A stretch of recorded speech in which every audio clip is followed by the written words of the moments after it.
Hello.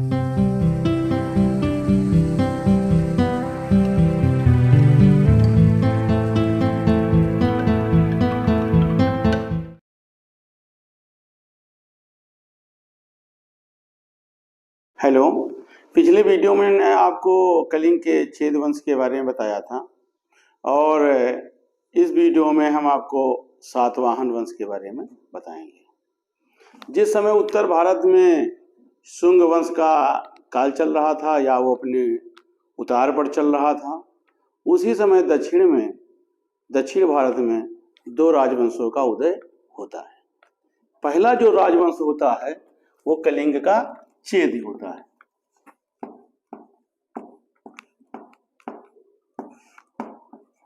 और जो दूसरा होता है वो होता है सातवाहन वंश, जो कि लगभग आंध्र प्रदेश के क्षेत्र के आसपास पाया जाता है। इन दोनों वंशों में हमने आपको कलिंग के छेद वंश के बारे में बताया था और जिसमें बताया था कि एकमात्र शासक खारवेल थे जिन्होंने कलिंग के सत्ता को भारत के शीर्ष पटल पर अपने समय में स्थापित किया था। लेकिन दक्षिण में ही एक और वंश जो पनप रहा था वो था सातवाहन वंश। और सातवाहन वंश और कलिंग के चेद वंश में बस एक यही अंतर है कि जहाँ पर कलिंग का जो चेद वंश था वो एक अल्प समय के लिए भारत के इतिहास के पटल पर आया था और एक कम समय में वो अपने अस्तित्व को खत्म कर चुका था। लेकिन जो सातवाहन वंश था ये किसी न किसी रूप में भारत में लगभग 450 साल तक चलता रहा। इतने दीर्घ काल तक भारतीय इतिहास में किसी राजवंश ने शासन नहीं किया है जितना कि सातवाहन वंश ने शासन किया था। तो सातवाहन वंश प्राचीन भारत का एक ऐसा इकलौता राजवंश रहा है जिसने लगभग 4.5 शताब्दी तक भारत में शासन किया था। सातवाहन साम्राज्य का अगर हम देखते हैं तो जो समस्त दक्षिणापथ का भाग था वो सातवाहन वंश के अधीन था और किसी न किसी रूप में 450 साल तक उसकी सत्ता में बना रहा। दक्षिणापथ को अगर हम देखते हैं तो भारत में जो विंध्य के दक्षिण का प्रांत है, प्राचीन भारत में विंध्य पर्वत के दक्षिण का जो प्रांत है उसे दक्षिणापथ कहा गया है। तो सातवाहन वंश में आज हम अध्ययन करते हैं। सबसे पहले ये सातवाहन जो वंश था वो लगभग आंध्र प्रदेश के आसपास से प्रारंभ हुआ था। तो सातवाहन वंश की जो जानकारी हमको सबसे पहले मिलती है वो मिलती है मत्स्य पुराण से और दूसरा है वायु पुराण। ये दो ऐसे पुराण हैं जिनसे हमें आंध्र के सातवाहन वंश की जानकारी मिलती है। पुराणों में सातवाहनों को आंध्र भक्त कहा गया है। आंध्र भक्त या कहीं कहीं पर पुराणों में इन्हें आंध्र जातीय भी बोला गया है।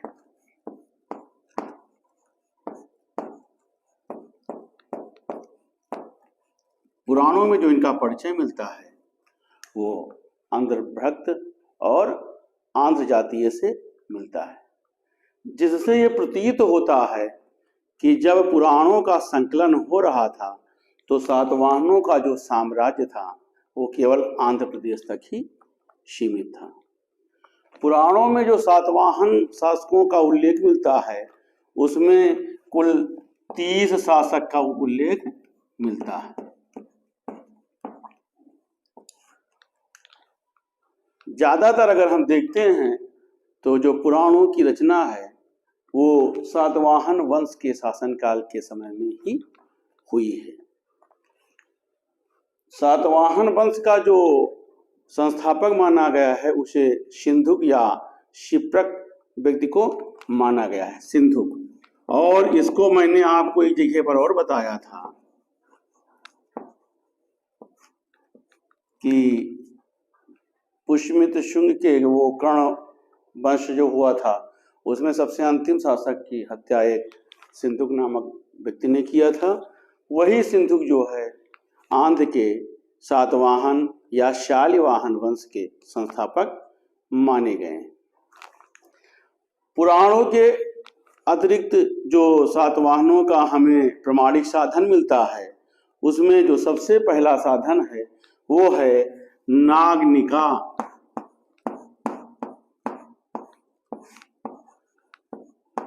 का नाना घाट अभिलेख। ये नागनिका का एक नाना घाट अभिलेख है जो कि महाराष्ट्र के पुणे जिले में स्थित है। प्रमाणिक साधन सातवाहनों के जानने का सबसे पहला जो स्रोत है वो नागनिका का नाना घाट का अभिलेख है जो महाराष्ट्र के पुणे जिले में स्थित है।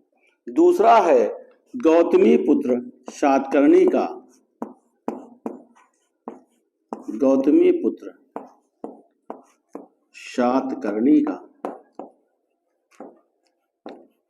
नासिक अभिलेख। इनका जो अभिलेख मिला है वो नासिक में मिला है।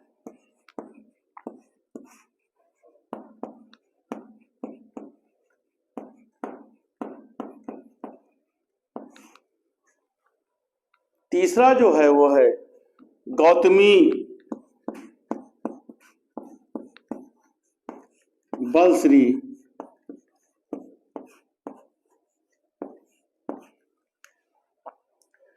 का नासिक अभिलेख।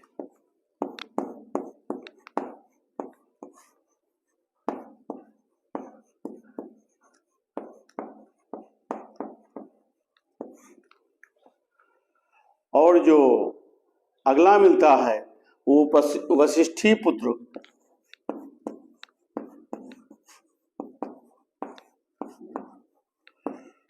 पुलुमावी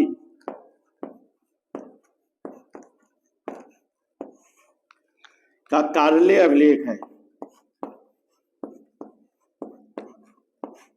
वशिष्ठी पुत्र पुलुमावी का कार्यालय और नासिक अभिलेख।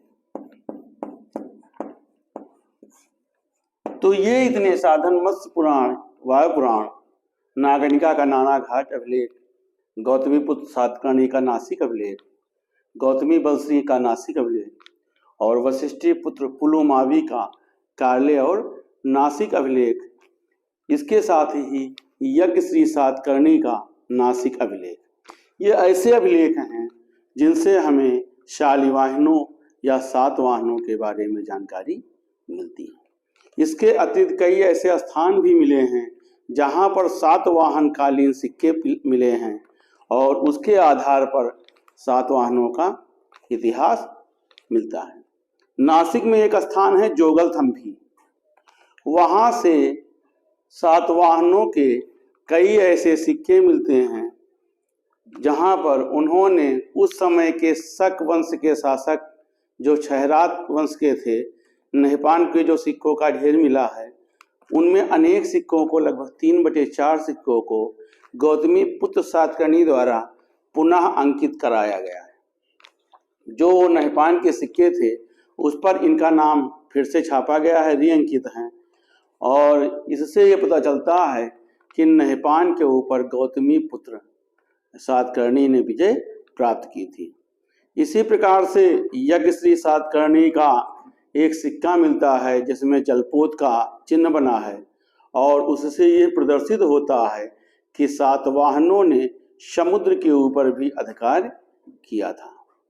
और ये भी दिखाता है कि सातवाहनों का पाश्चात्य या पश्चिमी विश्व से घनिष्ठ व्यापारिक संबंध था और जो कि समुद्र के मार्ग से होता था। भारत के पश्चिमी तट पर भड़ौच नामक एक प्रसिद्ध बंदरगाह सातवाहनों के काल का था। उस बंदरगाह को यूनानी लेखकों ने बैरी गाजा बोला है। बैरी गाजा ये जो है सातवाहनों के काल का सबसे बड़ा व्यापारिक बंदरगाह था। तो जो सातवाहनों का हमें इतिहास मिलता है वो कहाँ कहाँ से मिलता है, ये हमने आपको संक्षिप्त रूप में बताया है।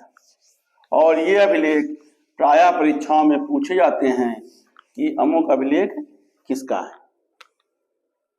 सबसे पहले चूंकि भारतीय इतिहास में हम सातवाहन को देखते हैं और दक्षिण भारत में है, तो उनके इतिहास से हम लोग कम परिचित होते हैं। तो जो सबसे पहले इनका जिक्र आता है कि इनका उत्पत्ति कैसे हुई थी।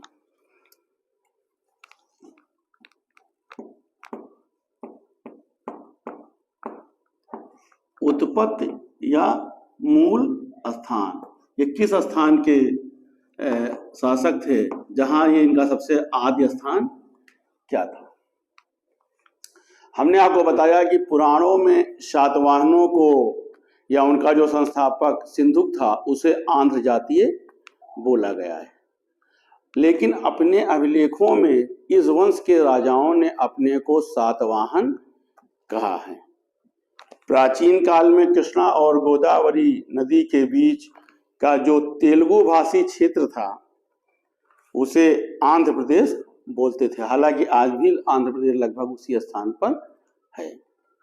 ऐत्रेय ब्राह्मण के अनुसार यहाँ के निवासियों को अनार्य बोला जाता था। जो तेलुगु प्रदेश के निवासी थे उन्हें अनार्य बोलते थे।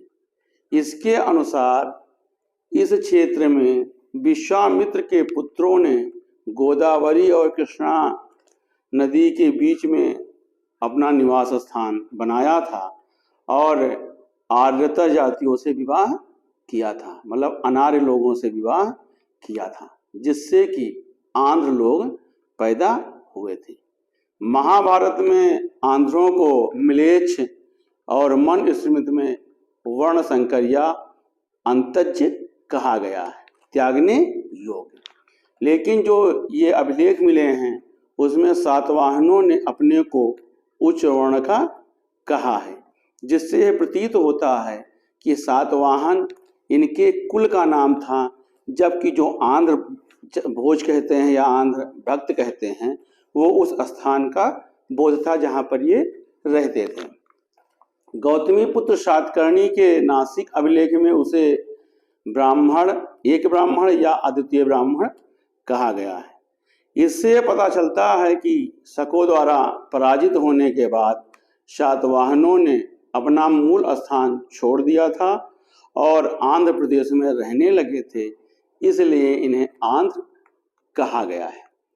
आंध्र कहने के कारण इन्हें जातीय नहीं माना जाता है।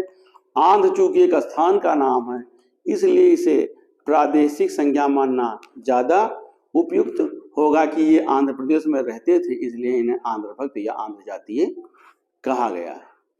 चाहे जो हो, लेकिन भारतीय इतिहास में सातवाहनों को ब्राह्मण धर्म का माना गया है और ब्राह्मण जात की रक्षा और उत्थान हेतु सातवाहनों द्वारा अस्त्र उठाया गया था, ऐसा माना गया है। बौद्ध धर्म के बढ़ते प्रभाव को उत्तर भारत में जैसे शुंगों ने रोका था और वैदिक धर्म को प्रभावी बनाया था, वही कार्य दक्षिण में सातवाहनों द्वारा किया गया। अर्थात उत्तर भारत में पुष्यमित्र शुंग द्वारा जो वैदिक धर्म का उदय किया गया था, फिर से वो दक्षिण में सातवाहनों द्वारा भी चलाया गया। अर्थात उत्तर में जहाँ पर पुष्यमित्र शुंग को वैदिक धर्म का पुनरुत्थान करने वाला माना जाता है, वहीं पर दक्षिण में सातवाहन या सालवाहनों को माना गया है। सातवाहनों के जो सिक्के देखे गए हैं या बहुत संख्यक जो अभिलेख पाए गए हैं, अभी हमने आपको बताया था, जिसमें कि नासिक का मतलब वर्णन कई बार आया है। तो इससे ये पता चलता है कि महाराष्ट्र इनके शासन का जरूर कभी ना कभी कोई केंद्र रहा होगा। इनके ज़्यादातर सिक्के प्रतिष्ठान या पैठन नगर में पाए गए हैं।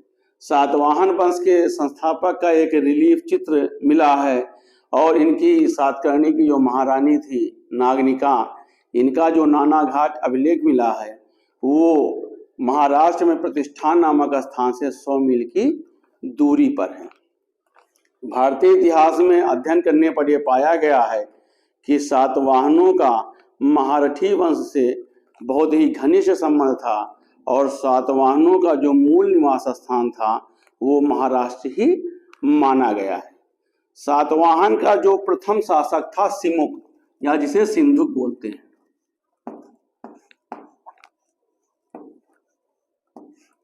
ये संस्थापक था सातवाहन वंश का, और इसने 23 वर्ष तक शासन किया था।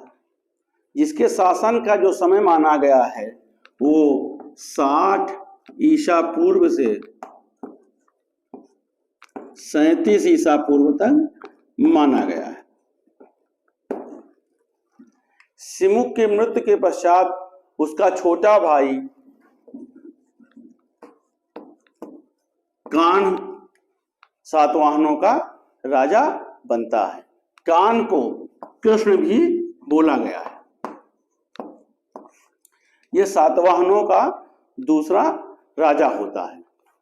कृष्ण ने अपनी राजधानी को नासिक तक बढ़ाया था और उसने श्रमण नामक उसके एक महामात्र थे, उसे नासिक में एक गुफा का निर्माण कराया था। इसका जो शासनकाल होता है वो 18 वर्ष का भारतीय इतिहास में मिलता है। कृष्ण के बाद उसका भतीजा अर्थात सिमुक का पुत्र सातकर्णी सातवाहनों का राजा बनता है।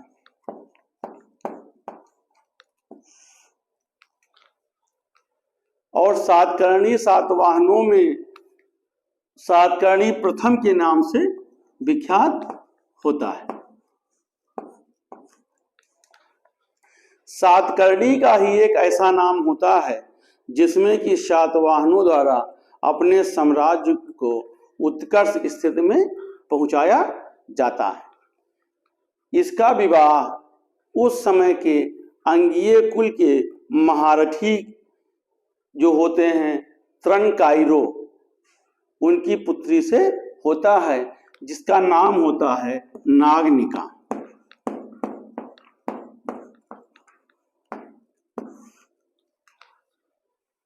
सातकर्णी प्रथम का विवाह उस समय के अंगीय कुल की महारथी त्रनकाइरो की पुत्री से होता है, जिसका नाम होता है नागनिका।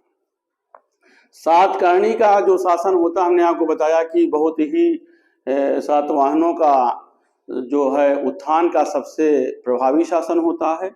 सातकर्णी अपने राज्य को एक छोटे राज्य से पश्चिमी मलावा अर्थात नर्मदा घाटी तक बढ़ाता है और विदर्भ के प्रदेशों पर विजय प्राप्त करता है और शुंगों को जो है विदर्भ से हटा करके विदर्भ पर अपना अधिकार कायम करता है। इसी समय जो वशिष्ठी पुत्र आनंद है, जो सातकर्णी के कारीगरों का एक मुखिया होता है, उसने सांची के स्तूप के तोरण पर अपना नाम खुदवाया है, जिससे पता चलता है कि पूर्वी मालवा में भी सातवाहनों का राज था। और इसकी जो पुष्टि होती है वो कुछ नामधारी सिक्कों से प्राप्त होती है।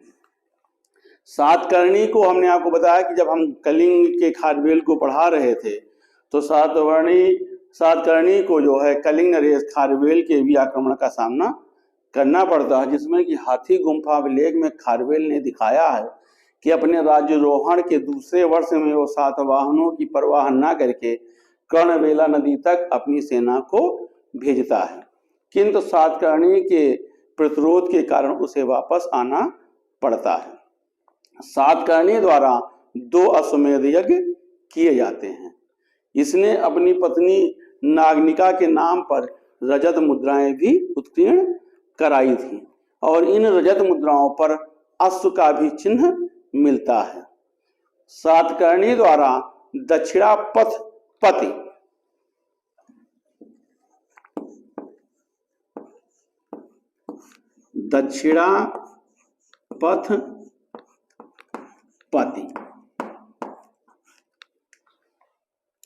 और अप्रतिहंत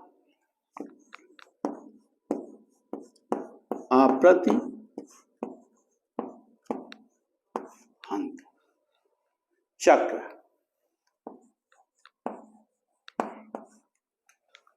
सातकर्णी द्वारा ये 2 उपाधियां धारण की जाती हैं। सातकर्णी को यूनानी ग्रंथों में एल्डर सैरागोनस भी बोला गया है। एल्डर सैरागोनस। लेकिन भारतीय इतिहास में सातकर्णी का शासन बहुत ही कम समय के लिए मिलता है, अर्थात सातकर्णी के शासन काल में ही सातवाहनों की सत्ता जो है काफी बढ़ती है और सातकर्णी की मृत्यु के पश्चात सातवाहनों की सत्ता जो है निर्बल पड़ जाती है। अर्थात सातकर्णी लोगों का या सातवाहनों का जो विस्तार होता है राज्य का, वो केवल सातकर्णी के समय में ही होता है। सातकर्णी के दो पुत्र होते हैं जो कि नाबालिग होते हैं उसकी मृत्यु के समय, वेदश्री सातकर्णी और शक्तश्री सातकर्णी। ये दोनों ही नाबालिग होते हैं, अल्पवयस्क होते हैं, इसलिए उस राज्य का संचालन सातकर्णी की पत्नी नागनिका द्वारा किया जाता है। और नागनिका ही प्राचीन भारतीय इतिहास में भारत की पहली ऐसी महिला होती है जो किसी राज्य की शासिका होती है। नागनिका जो है भारतीय इतिहास में सबसे पहली महिला शासिका होती है। तो सातवाहन वंश का मूल रूप से जो शुरुआत होती है वो सातकर्णी से होती है। जहां पर ये एक सीमित क्षेत्र के राजा होते हैं वहीं पर सातकर्णी द्वारा अपने राज्य का विस्तार किया जाता है, लेकिन सातकर्णी की मृत्यु के पश्चात उसकी सत्ता फिर से निर्बल पड़ जाती है।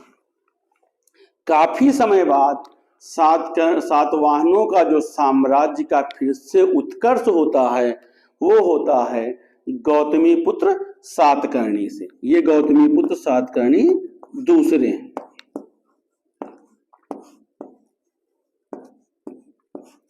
अगर हम सातवाहनों को सब जानते हैं तो सबसे पहले जो हमारे दिमाग में नाम आता है वो आता है गौतमी पुत्र सातकर्णी का। लेकिन सातकर्णी के द्वारा निर्बल पड़ी सत्ता को गौतमी पुत्र सातकर्णी द्वारा पुनरुत्थान किया जाता है। इस अवधि में सातवाहनों के 19 राजाओं का शासन होता है। इसके बीच में 19 राजाओं का शासन होता है, अर्थात ये सत्ता लगभग 150-200 साल बाद सातवाहनों की सत्ता फिर से भारतीय पटल में इतिहास का केंद्र बनती है। इस अवधि में दोनों के बीच में 19 राजाओं द्वारा शासन किया जाता है। सातवाहन काल के सातकर्णी और गौतमी पुत्र सातकर्णी के बीच में 19 राजाओं का जो शासन मिलता है उसमें हम आपको उन राजाओं से भी परिचित कराते हैं कि किन किन शासकों द्वारा शासन किया जाता है। पहला नाम होता है पुरोत्संग,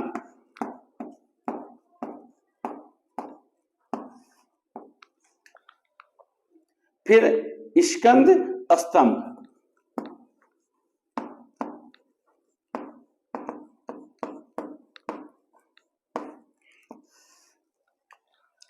इसके बाद सातकर्णी 2,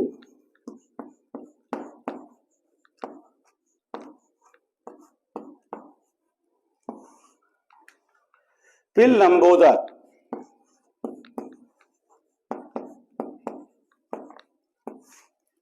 फिर अपोलक,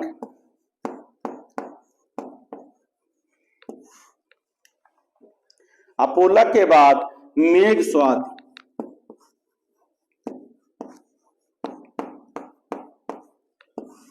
फिर स्वाति,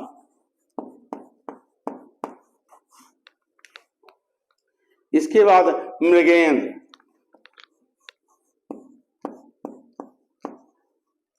फिर कुंतल स्वाति,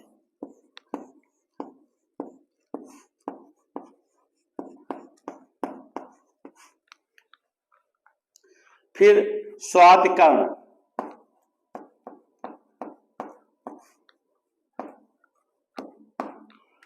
स्वातिकर्ण के बाद पुलमावी प्रथम।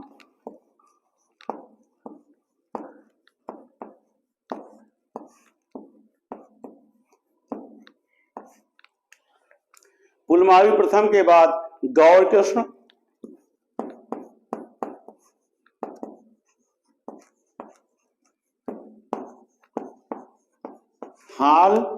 हाल के बाद मंदूलक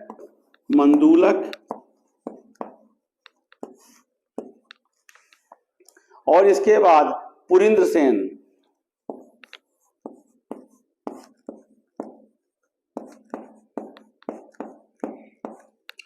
पुरिंद्र सेन के बाद सुंदर स्वातकर्णी।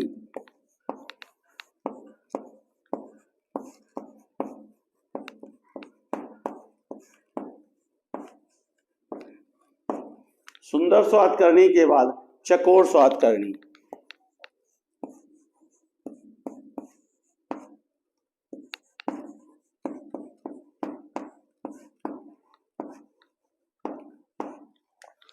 फिर शिवस्वात।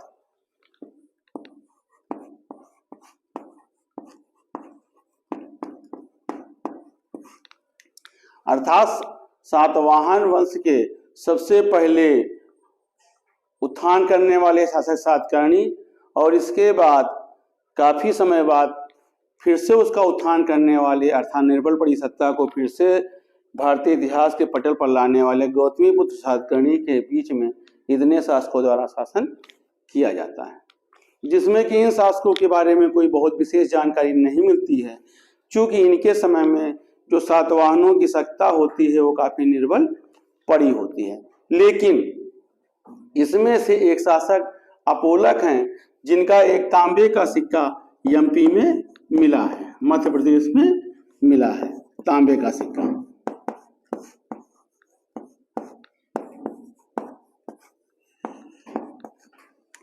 तो अपोलक का एक चांदी का जो है तांबे का सिक्का मिला है। और इसके बाद जो इनका एक राजा आता है हाल, इसके बारे में पता चलता है, जिसे बहुत ही शांतिप्रिय राजा माना गया है और राजा से कम इसे विद्वान माना गया है।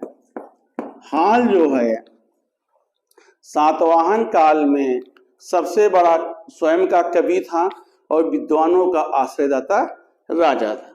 खुद हाल द्वारा संस्कृत में एक मुक्तक काव्य की रचना की गई है, प्राकृत भाषा में एक मुक्तक काव्य की रचना की गई है, जिसे कि गाथा सप्तशती बोलते हैं।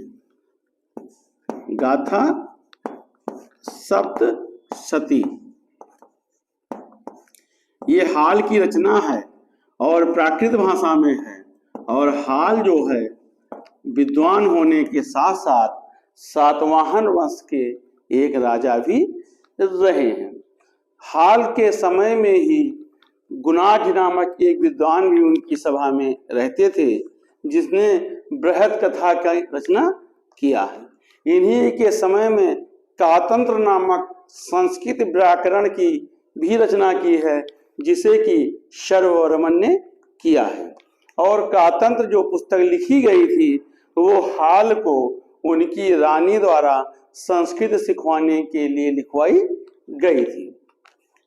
तो हम देखते हैं कि सातवाहनों में ये दो ऐसे राजा हैं जिनके बारे में थोड़ी सी जानकारी मिलती है।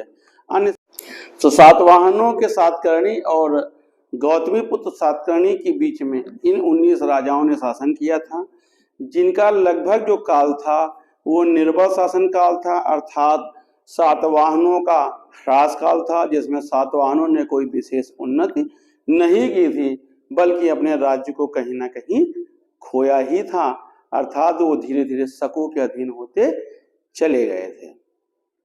गौतमीपुत्र सातकर्णी सातवाहन का एक दूसरा नाम हो जाता है, अर्थात उसके समय में सातवाहन संता जो है भारत में फिर से केंद्र का बिंदु बनती है।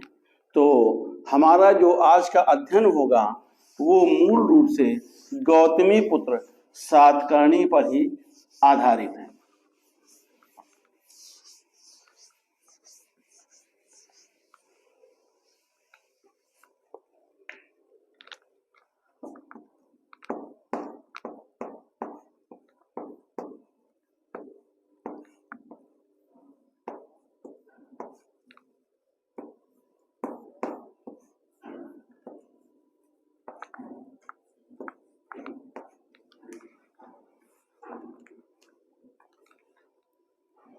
गौतमी पुत्र सातकर्णी को सातवाहन सत्ता का पुनरुद्धार करने वाला माना गया है।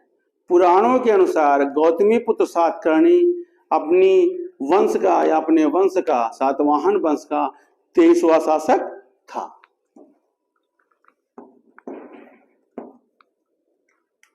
तेईसवां शासक ये था अपने समय का। इसके पिता का नाम, चूंकि अंतिम शासक मैंने आपको शिवस्वाद का नाम दिखाया था, तो इसके पिता का नाम शिवस्वाद था और माता का नाम गौतमी था। इसीलिए मातृकुल को इनके वंश में वरीयता दी गई है, इसीलिए इनको गौतमी पुत्र सातकर्णी कहते हैं। ये सातवाहन वंश का सबसे प्रतापी शासक सिद्ध होता है।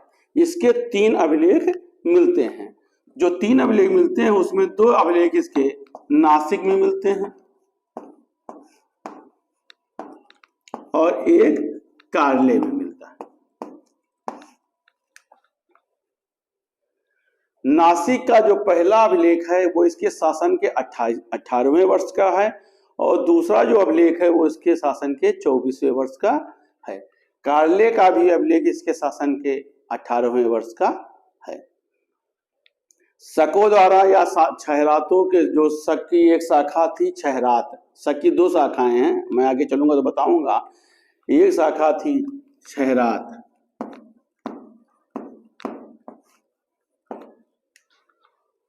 तो छहरातों के आक्रमण से सातवाहनों का महाराष्ट्र का जो प्रांत या हिस्सा छीन जाता है, उसकी पूर्ति गौतमी पुत्र सातकर्णी द्वारा की जाती है।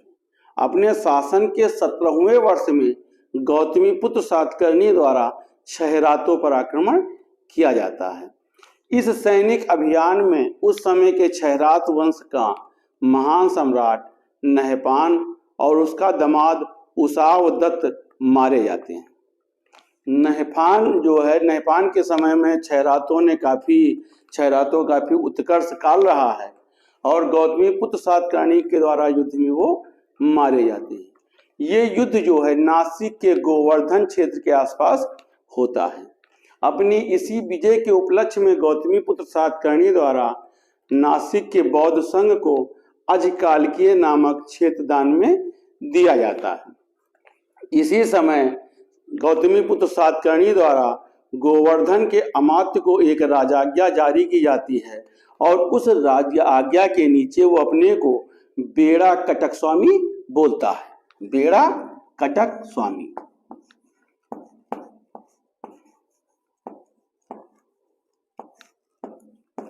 इसका मतलब है कि जो बेड़ा कटक स्वामी की उपाधि है वो गौतमी पुत्र सातकर्णी की उपाधि होती है। और इससे ये भी पता चलता है कि बेड़ा कटक क्षेत्र या वैनगंगा का क्षेत्र जो है वो दान में देता है, अर्थात वो किसी न किसी रूप में गौतमी पुत्र सातकर्णी के अधीन रहता है। कार्ले के भिक्षु संघ को भी उसने एक करजक नामक ग्राम को दान में देता है। ये पहले नहपान के दामाद उसावदत्त के क्षेत्र में रहता है, जो कि नहपान के शासनकाल में उसके दक्षिण प्रांत का राज्यपाल होता है। गौतमी पुत्र सातकर्णी की जो विजय है उसकी पुष्टि का जो सबसे बड़ा केंद्र है या सबसे बड़ा जो स्रोत है, उसकी जानकारी हमें नासिक के पास जोगलथंभी नामक गांव से होती है। जोगलथंभी नामक स्थान से होती है। जोगलथंभी। ये गौतमी पुत्र सातकर्णी की शकों पर विजय का एक जो है महत्वपूर्ण जानकारी वाला स्रोत है। जोगलथंभी। यहाँ पर नहपान की 13,250 मुद्राएं मिली हैं।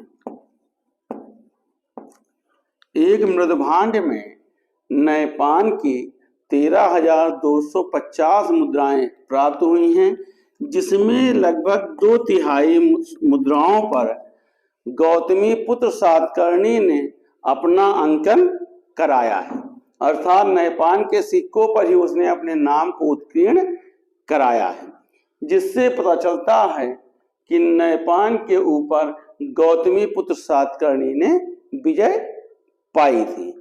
और जोगलथम्भी जो है, चूंकि वहां पर नेपान के इतने सिक्के मिले हैं, तो इससे पता चलता है कि जोगलथम्भी नामक स्थान क्षयरात के नेपान का उस समय का कोषागार रहा होगा, या वहां पर सिक्कों की ढलाई होती थी।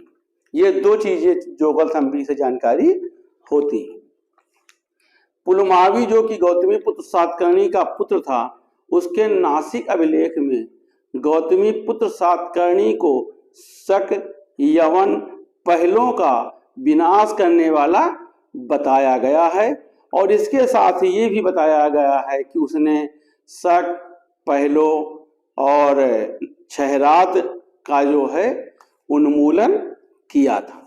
इससे ये बात पता चलती है कि नेपान और गौतमीपुत्र सातकर्णी के युद्ध के बीच में शक यवन पहलों ने नेपान के नेतृत्व में युद्ध किया था। अर्थात उसमें केवल शक ही पराजित नहीं हुए थे, सभी विदेशी जातियां यवन पहलों आदि भी पराजित हुए थे।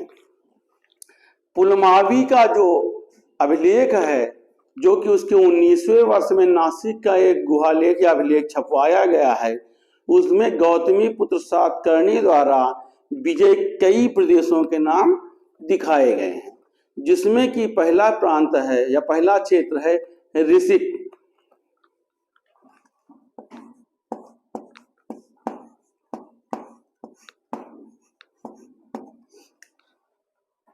ये गौतमीपुत्र सातकर्णी द्वारा विजित क्षेत्र दिखाए गए हैं। ऋषिक जो है वो कृष्णा नदी का तटीय प्रदेश उस समय का रहा है। दूसरा है असमक।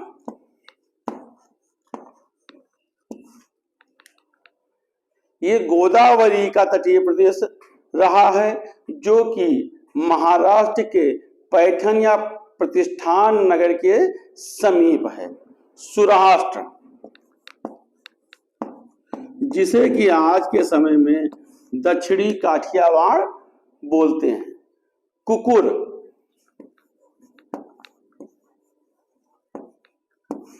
ये पश्चिम राजपूताना का क्षेत्र रहा है। अपरांत, अपरांत जो है क्षेत्र वो उत्तरी कोंकण का क्षेत्र है। अनूप, अनूप का मतलब है नर्मदा घाटी के पास का क्षेत्र। विदर्भ, जिसे कि आज का बरार भी बोला जाता है। आकर, आकर जो है वो पूर्वी मालवा का क्षेत्र है। अवंती, ये पश्चिमी मालवा का क्षेत्र है। नासिक प्रशस्त में गौतमीपुत्र सातकर्णी को तीन या उसके वाहनों के जो उसके घोड़े थे या उसके वाहन थे, उनको 3 समुद्रों का जल पीने वाला बताया गया है। उस अभिलेख में लिखा है त्रिसमुद्र तोय पीत वाहन, अर्थात गौतमीपुत्र सातकर्णी ने बंगाल की खाड़ी, अरब सागर और हिंद महासागर के तीनों के क्षेत्रों में विजय प्राप्त की थी। गौतमीपुत्र सातकर्णी द्वारा वेड़ा कटक नगर को भी बसाया गया था। अपने साम्राज्य को गौतमीपुत्र सातकर्णी द्वारा आहार में बांटा गया था, और आहार जो है एक एक अमात्य के अधीन रहता था। गौतमीपुत्र सातकर्णी ने अपने राज्यकाल के अंत में अपनी माता के साथ मिलकर के शासन चलाया था, इसीलिए इन्हें गौतमीपुत्र सातकर्णी भी कहा गया है। गौतमीपुत्र सातकर्णी को सातवाहन वंश का दक्षिण पथ में प्रसार करने वाला बताया गया है, अर्थात दक्षिण के क्षेत्र में उसने अपने साम्राज्य को स्थापित किया था, और दक्षिण में उसने वैदिक धर्म का पुनरुत्थान किया था। सातवाहन को वैसे भी वैदिक धर्म का काफी मतलब वो माना गया है कि इनके काल में वैदिक धर्म की काफी मतलब उन्नत दशा में थी। गौतमीपुत्र सातकर्णी को वेदों का आश्रयदाता और अद्वितीय ब्राह्मण भी कहा गया है। गौतमी पुत्र सातकर्णी का जो शासन काल है वो 106 ईस्वी से 130 ईस्वी तक माना गया, अर्थात गौतमी पुत्र सातकर्णी द्वारा लगभग 24 साल तक शासन किया गया है। तो सातवाहन वंश में ये गौतमी पुत्र सातकर्णी और सातकर्णी प्रथम के बारे में हमने अध्ययन किया है। चूंकि सातवाहनों का इतिहास जो है वो काफी लंबा है, 450 साल का इतिहास है, और उस इतिहास को एक चैप्टर या एक क्लास में बताना संभव नहीं है, या ज्यादा बताने पर वो विषय वस्तु आपके लिए काफी बोरिंग हो सकती है। इसलिए गौतमी पुत्र सातकर्णी के उत्तराधिकारी और सातवाहनों की शासन परंपरा के बारे में हम सातवाहनों के पार्ट 2 में अध्ययन करेंगे। धन्यवाद।